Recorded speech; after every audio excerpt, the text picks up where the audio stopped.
Um desenho animado com esse estilo mais único, um pouco de cenas mais cartoon, mais engraçadas. Em um resumo geral, um show de entretenimento. Pena que a Nickelodeon não aprovou esse projeto. Logo no começo já nos mostra o Hate, que é esse personagem aí com uma espécie, ele é um rato, né? E também com cenas cômicas engraçadas que ele geraria para o espectador como uma espécie de entretenimento. Outro detalhe dele importante é que ele é um ladrão. Bem no começo da animação, a gente pode ver o personagem Hate entrando no museu para roubar uma joia, um artefato ali. Logo em seguida é nos apresentada a segunda personagem, conhecida como Agente Shadow. E assim a gente já tem uma noção na qual a trama vai seguir e vai aparecer esses personagens e gerar cena de humor, cenas engraçadas e cômicas para o espectador. Tudo a fim do puro entretenimento que esse show tinha. Em outra cena de relance, a gente pode perceber que os personagens estão numa espécie de variação entre os humanos, né, e animais. E nessa cena, novamente, é reforçada que esse personagem ele só vai se lascar e ele vai ser o nosso puro e suco entretenimento para os espectadores. Depois é mostrado que a Agente Sharon, na verdade, ela é ruiva, não daquele jeito.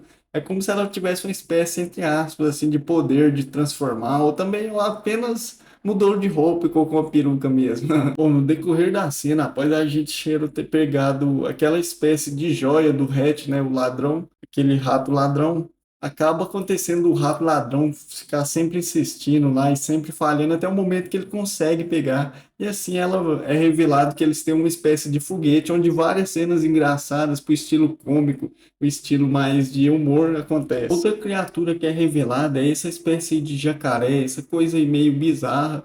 Porém, o que acontece? Por ele ser bem grande e o vilão, por exemplo, ser muito pequeno, né? Mostra que esse bicho aí, né?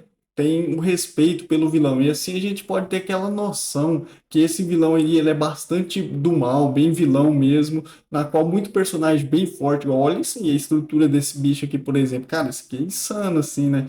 E o vilão, olha a comparação com o vilão mais magro, bem mais fraco, no modo de a gente ver, né, de músculo, essas coisas, mas não do poder, né? Com certeza esse bicho aí tem um poder. O esquema de cores da animação não é algo bem intenso, pelo contrário, é bem sutil, bem agradável aos olhos. Uma história interessante sobre essa animação é que inicialmente ela era um piloto oferecido para a rede de televisão, né, a Nickelodeon. Porém, a Nickelodeon resolveu rejeitá-lo. E isso nos deixa bem triste, até porque essa animação tem um potencial, né, teria um potencial incrível de agradar ao público e além de ser um puro show de entretenimento com personagens cativantes, com aquela estética ali de personagens mais diferentes. Tem a Agente Cheryl, que é uma personagem que muito do público identifica e acha ela bem legal, bem massa, né, no modo de dizer. No decorrer daquelas atrapalhadas entre o Agente Cheryl e o rato lá, né, a gente pode perceber que momentos depois ele chega numa espécie de covil do vilão e a gente percebe que ele na verdade trabalha, né? Ele é um encarregado de um vilão, né? E o vilão é apresentado com essa característica assim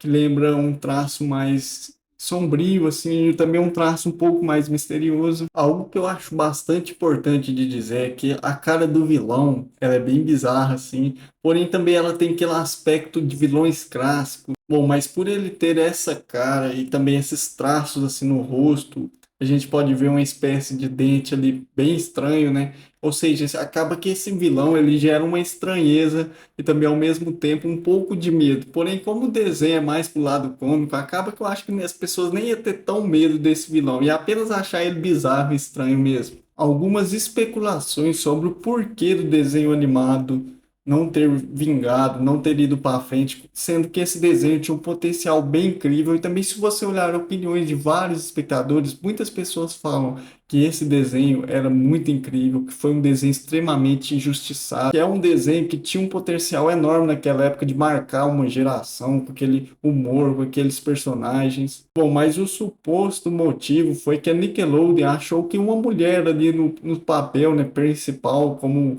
protagonista principal, não teria o mesmo sucesso se fosse um homem, por exemplo. Algo que os executivos na época tinham esses pensamentos assim, né? Nickelodeon viu que mesmo tendo um potencial de lucro, não seria algo agradável aos olhos delas. Também, em um resumo, ao final, podemos perceber uma animação com potencial enorme, gigantesco, a fim de marcar várias gerações com aquele humor e personagens. Porém, no final, por ele ter sido cancelado, ou melhor dizendo, rejeitado pelo estúdio da Nickelodeon, né, que não viu potencial na animação e coisa do tipo. Outro detalhe também, se a gente vê os vídeos do YouTube sobre esse piloto, pessoas que fizeram repost, né, desse piloto, dessa animação, a gente vê comentários como fala, nossa, que animação excelente, como assim a Nickelodeon rejeitou? O que aconteceu? Qual a verdade? Ou seja, a gente vê muitas pessoas indagando, até porque não dá para entender, né, o real motivo mesmo, por causa que era uma animação que só de olhar você já via que não tinha aquelas cores energéticas enormes, porém eram cores bem tranquilas, bem sutis, fácil de agradar ao público, cores mais diferentes, e sem contar que, né, um esquema de cores da animação trabalha em um tom mais diferente, bem agradável aos olhos. E outra coisa, só pelo piloto, né, o trailer da animação, a gente já podia ver que a história era também bem boa. Era bacana, ela tinha uma linha de raciocínio, uma linha de história muito boa. Podia ser que os outros episódios ficassem ruins? Podia, quem sabe? A gente não sabe, né? Porque a Nickelodeon decidiu recusar. Mas a linha, só pelo começo, só pelo início da animação, só pelo aquele piloto, a gente já podia ver um enorme potencial, isso é um fato. Agora eu gostaria de mostrar umas concept art do criador, né, do desenho animado, na qual você pode ver muito detalhe no desenho dele, nos traços do desenho. Algo que me mostra que ele fazia com muito amor e carinho. A gente pode ver, por exemplo, essa cena aqui, que bonito esse detalhe, mesmo não estando com a render, né, acho que é assim que fala, finalizada, né, a cor do final e tal, a gente pode ver os detalhes, os mini detalhes. O criador da obra, por exemplo, a gente pode ver que pelos traços ele realmente gostava do desenho e também por ele ter feito esse piloto bem feito, bem agradável, assim, com essa linear de história que provavelmente, igual eu falei, agradaria muitas pessoas, seguiria um estilo assim um pouco mais padrão talvez daquela época ou não, eu não sei como ele pretendia trazer, né, para as pessoas esse desenho animado, os novos episódios do desenho animado, se caso ele lançasse, como seria, né, a gente não sabe, infelizmente, a gente pode criar essas hipóteses e teorias, né, então pelas essas concept art a gente podia ter uma noção do que o criador não estava ali para brincadeira e que realmente ele viu um potencial nesse piloto, a qual infelizmente no final a Nickelodeon não viu. Então esse foi o vídeo, uma obra-prima animada na qual nunca viu a luz do sol, acho que essa seria a melhor descrição. Muito obrigado por ter assistido esse vídeo e valeu galera, muito obrigado.